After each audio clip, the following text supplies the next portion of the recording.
हमने लास्ट में छोड़ा था, उससे आगे शुरू करते हैं, ठीक है। टाइटल क्या है? Silent sentinels the story of the megalith.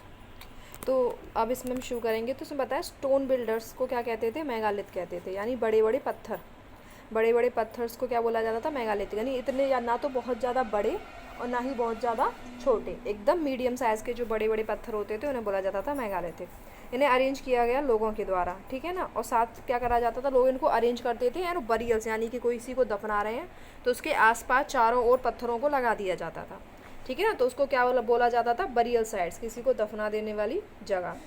तो 3000 साल पहले इनको बहुत ज़्यादा देखा गया, बहुत ज़्यादा मात्रा में इनको देखा गया मेगालिथिक्स बरियल्स को 3000 साल पहले। और पूरे डेक्कन पार्ट में, साउथ इंडिया में, नॉर्थ ईस्ट और कश्मीर, हर टाइप में, ठीक है। थ्रू आउट द पूरा डेक्कन पार्ट भारत का, साउथ का पार्ट और नॉर्थ ईस्ट का पार्ट, ठीक है। डेक्कन, साउथ, नॉर्थ ईस्ट और कश्मीर में 3000 साल पहले मेगालिथिक पार्ट्स को देखा गया। देखो डायग्राम में दिखाया गया है ना, आसपास कैसे पत्थरों को अरेंज करके लगा दिया गया है ना। ये बड़े बड़े पत्थर है, तो ये काफ़ी टाइप बहुत ज़्यादा मात्रा में देखे गए डेक्कन, साउथ, नॉर्थ ईस्ट और कश्मीर में। कब? 3000 साल पहले। इसको ही मेगालिथिक बरियल्स बोला जाता है।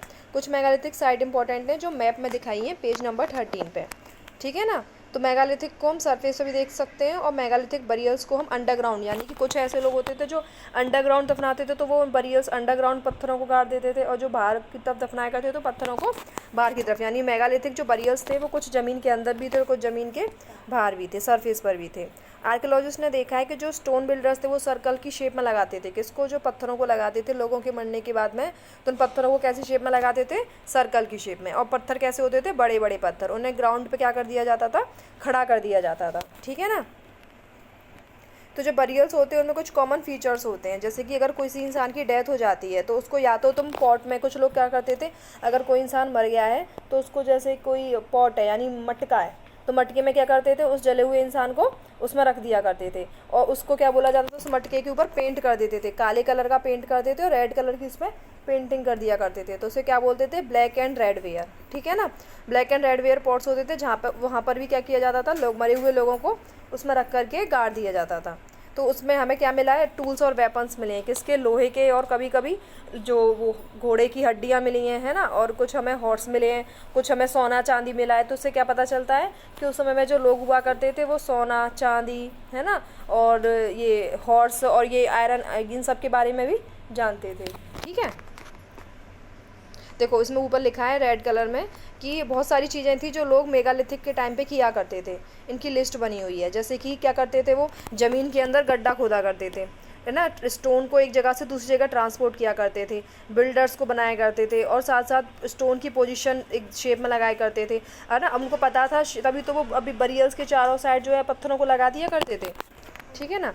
देखो ये नाइफ है, ये वेपन को दिखा रहा है ना, ये डैगर है एक, एक्सेस है, और ये हॉर्स इक्विपमेंट, लेफ्ट में हॉर्स इक्विपमेंट दिखाया जा रहा है, और यहाँ पे ये क्या है? एक ड्रेफ, यानी कि एक नाइफ दिखाया जा रहा है। सोशल डिफरेंस के बारे में find out social difference. Archaeologist ने थिंक किया कि जो ऑब्जेक्ट हैं, ठीक है, जो हमें मिले हैं, स्केलेटन मिली है, जो डेड बॉडी के पास में स्केलेटन्स मिली हैं, उसमें पता चल जाता है, ठीक है ना, कि लोग किस तरीके का विश्वास रखते थे लोगों के दफनाने में।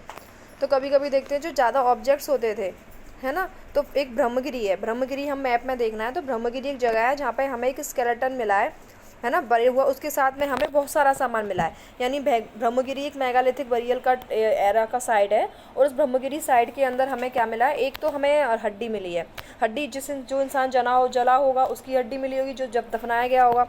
उसके साथ साथ उसमें 33 गोल्ड की बियर्ड्स मिली हैं, 2 स्टोन की बियर्ड्स मिली हैं, 4 कॉपर की भी बेंगल्स मिले हैं, 1 कॉन्च का सेल मिला है।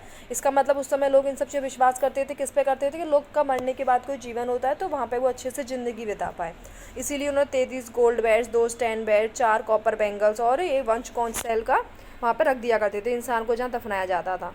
कुछ पॉट्स भी वहाँ पर मिले हैं, ठीक है ना। तो कुछ डिफरेंट प्रकार के स्टेटस को बताता है कि जो इंसान बहुत ज़्यादा अमीर होता होगा तो उसको दफनाया जाता होगा तो वहाँ पे ज़्यादा गोल्ड का सामान, है ना। जैसे इसमें मिला है कॉपर बेंगल, स्टोन बेड्स और ये गोल्ड बीड्स जो हैं, इन सबको मिला, तो वहाँ पे भी ऐसे ज़्यादा सामान मिला करता होगा, पॉट्स ज़्यादा मिला करते होंगे। तो क्या पता चल जाता है इससे कि ये इंसान कैसा था? रिच था।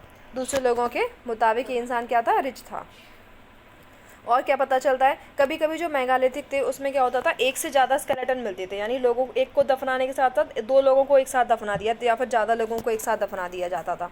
तो शायद माना जाता है कि ऐसा ऐसे इसलिए किया जाता होगा कि वो जो लोग होंगे वो एक ही फैमिली से बिलोंग करते होंगे, तो एक ही फैमिली से बिलोंग करते होंगे तो उनको दफना भी कैसे दिया जाता होगा, एक साथ दिया जाता होगा।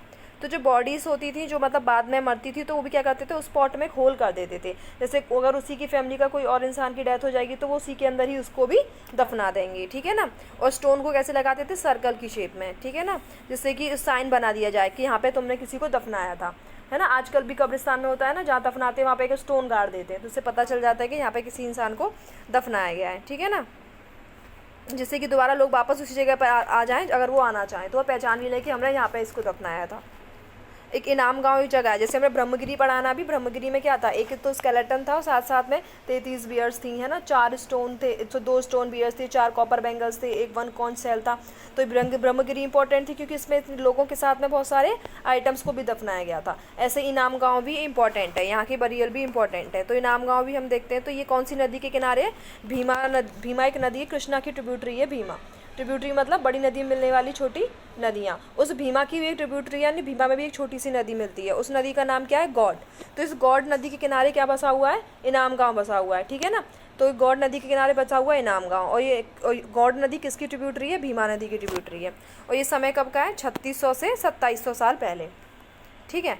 यहाँ पे क्या किया गया था, एक एडल्ट को ज़मीन के अंदर बरिड किया गया, एडल्ट को ज़मीन के अंदर दफना दिया गया और उसे स्ट्रेट सुलाया गया। उसे सुलाया भी कैसे गया, उसका सिर कौन सी साइड में था, नॉर्थ साइड में, ठीक है ना। इस तरीके से उसे बरिड किया गया, यानी इनाम गाँव में जिस इंसान को बरिड किया गया ग्राउंड के अंदर एकदम स्ट्रेट और नॉर्थ साउथ डायरेक्शन में किया गया। 3600 से 2700 साल पहले की बात है। कभी कभी जो बरियल्स हुआ करते थे उन्हें घर के अंदर दफनाया जाता था, ठीक है ना, उसके अंदर घर के अंदर दफना देते थे, यानी कि पहले लोगों को दफना दिया जाता था। तो ऐसा नहीं कहीं बाहर, अपने घर के अंदर भी लोगों को दफना देते थे, लेकिन साथ में क्या होता था, उसकी डायरेक्शन नॉर्थ में ही होती थी, स्ट्रेट दफनाते थे और नॉर्थ में उसका सिर हुआ करता था, ठीक है। और माना जाता था कि जब लोग उसको दफनाते थे अपने ही घर में किसी जगह पे, तो उसके दफनाने के साथ उसके साथ खाना भी रखते थे, पानी भी रखते थे, जहाँ पर जो इंसान मर गया उसके लिए खाना पानी रखते थे, उसे दफना दिया करते थे, ठीक है ना। ऐसा ही हमें एक बरिड मिला भी है, ठीक है ना, लार्ज बरिड मिला है हमें, जो उसके साथ में हमने देखा है कि 4 तो किलेजार थे, यानी एक घर मिला था जो 5, इसमें 5 कमरे घर थे, है ना।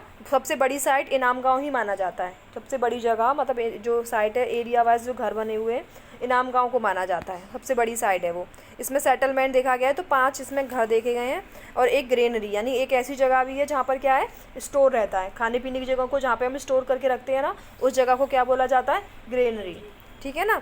तो एक बहुत बड़ा क्लोज पोजीशन एरिया है इसमें। अब ये बोल रहा है कि स्केलेटन की स्टडी करने से क्या पता चला। देखो, अगर हम किसी भी स्केलेटन या बच्चे की स्टडी को स्केलेटन करेंगे तो हमें बहुत ज़्यादा डिफरेंस नहीं मिलेगा लड़की और बॉय में, चाहे लड़की हो चाहे लड़का हो। अगर वो उसकी डेथ हो गई, वो मर गया है, तो उसकी दोनों की हड्डी को देखो, कैसे पता लगाएगा कि लड़के की कि लड़की की है, हड्डी को देख के तो नहीं पता लगाया जा सकता कि ये क्या है, लड़का है कि लड़की है। तो कभी कभी जो लोग थे डिसाइड किया करते थे, किसके बेसिस पे करते थे, स्केलेटन के बेसिस पे। जैसे कि अगर स्केलेटन के साथ ज्वेलरी मिल रही है तो इसका मतलब वो कौन है, वूमेन है ना। अगर लेकिन इसमें प्रॉब्लम भी होती थी, कभी कभी मैन भी जो होते थे वो भी ज्वेलरीज पहना करते थे। तो हमने बेटर क्या देखा, फिगर आउट किया, स्केलेटन के सेक्स से हमने पता लगाया, उसके बोन के स्ट्रक्चर से, उसके पेल्विक यानी कमर के, वुमेन्स की कमर एरिया से पता लगाया, बच्चों की साइज़ जो बोन है उसकी कमर की हड्डी का साइज़ से पता लगाया। तो 2000 साल पहले क्या हुआ, एक फेमस फिजिशियन से जिनका नाम था चरक, जो कौन थे, एक डॉक्टर थे। चरक जो होते, फिजिशियन कौन होते, डॉक्टर होते हैं। उन्होंने एक किताब लिखी थी, इसका नाम था चरक संहिता, ठीक है। इसमें इस चरक संहिता, आप देखो 2000 साल पहले ही चरक जो हमारे डॉक्टर थे उन्होंने एक चरक संहिता लिख दी थी, आज से 2000 साल पहले चरक संहिता, ठीक है ना, चरक डॉक्टर ने।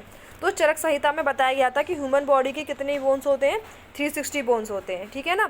इसमें उन्होंने सब बड़ी बड़ी बोन्स हैं वो भी बता दी थी, कितनी है वो, 200 बोन है, जिनको आज हम क्या बोलते हैं, मॉडर्न एनाटॉमी बोलते हैं। तो चरक ने पहले ही ये फिगर आउट कर दिया था, और उन्होंने टीथ, जॉइंट और कार्टिलेज इन तीनों को काउंट कर लिया था। टीथ को भी काउंट कर लिया था, जॉइंट्स को भी काउंट कर लिया था, और कार्टिलेज को भी काउंट कर लिया था, ठीक है ना।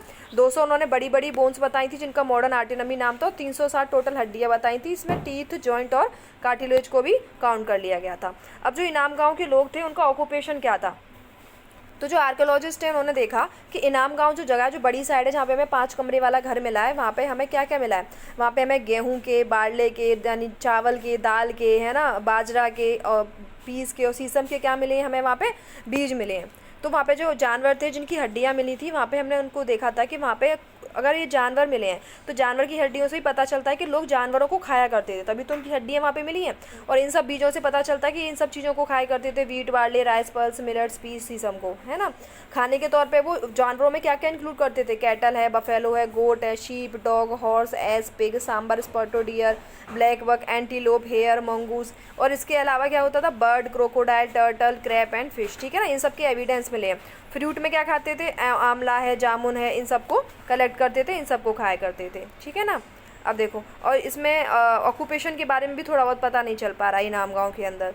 अब देखो, चाइना को ढूंढो अपनी एटलस में, तो आज से 3500 साल पहले हम चाइना में देखते हैं राइटिंग का एविडेंस। यानी 3500 साल पहले जब हमारे यहाँ पे मेगालिथिक कल्चर चल रहा था, लोगों को दफनाया जा रहा था, इनाम गाँव जैसी बड़ी साइट हमें मिली थी जहाँ पे 5 मंजिल घर मिला और जहाँ पे नॉर्थ में मुँह करके लोगों को दफनाया गया, घर में ही दफनाया गया। वीट, बार्ले और पीस, सीसम जैसे फूड हैं और फ्रूट्स हैं, उन सबको हम खा रहे थे उसी समय 3500 साल पहले, है ना। जिस समय ब्रह्मगिरी हमें मिली थी हमारे भारत के अंदर, ब्रह्मगिरी साइड जहाँ पे हमें लोगों के साथ बहुत सारा ऑर्नामेंट्स मिला था दफनाया हुआ, उस समय चाइना के अंदर क्या हो रहा था, राइटिंग स्किल्स हो रही थी। पहला एविडेंस मिला राइटिंग स्किल्स का। और किस पे राइटिंग, किस पे मिली, एनिमल की हड्डी के ऊपर। अगर हम एनिमल की हड्डी के ऊपर कोई राइटिंग लिखते हैं तो उसको क्या बोला जाता है, ऑरेकल बोन्स। कौन सी हड्डी पे मिला था, ऑरेकल बोन्स पे मिला था, है ना। जिसे फ्यूचर में किंग जो थे उन्होंने क्या देखा, सब्सक्राइब करके देखा, और उन्होंने साथ ही देखा जो बोन्स थी उनको जलाया नहीं जाता था, क्योंकि बोन्स हीट होने के बाद क्रैक हो सकती हैं, ठीक है ना। तो क्रैक के बारे में हमने फ्यूचर पढ़ने के लिए, तो किंग होते थे पैलेस में रहते थे, सिटीज़ के अंदर बहुत सारे पैसा होता था उनके पास, बहुत बड़ी बड़ी ब्रॉन्ज की वेसल्स हुआ करते थे। इसलिए ये लोग जो थे आयरन के बारे में नहीं जानते थे, क्योंकि ये ज़्यादातर किसका यूज़ करते थे, बोन्स का, ठीक है। अब देखो, ये चैप्टर खत्म हो गया, इसकी एक्सरसाइज आपको सॉल्व करनी है, ठीक है। और सॉल्व करने के बाद फिर बताएं। देखो, यहाँ टाइम पीरियड भी दे रखा है कि वेदास का टाइम पीरियड आज से 3500 साल पहले है, उसके मेगालिथिक का 3000 साल पहले आज से, और इनाम गाँव 3600 से 2700 साल पहले, और चरक है 2000 साल पहले, ठीक है। तो ये देखा, 3500 वेदास, 3000 तुम्हारा क्या है मेगालिथिक, 3600 से 2700 क्या है तुम्हारा इनाम गाँव, और चरक कितना है 2000। तो ये भी याद रखना है आपको। बाकी इसकी सारी एक्सरसाइज को, पूरे क्वेश्चन आंसर्स को सॉल्व करना है। हम नेक्स्ट चैप्टर फिर हम कल से शुरू करेंगे इसी का ही, ठीक है। Okay, thank you.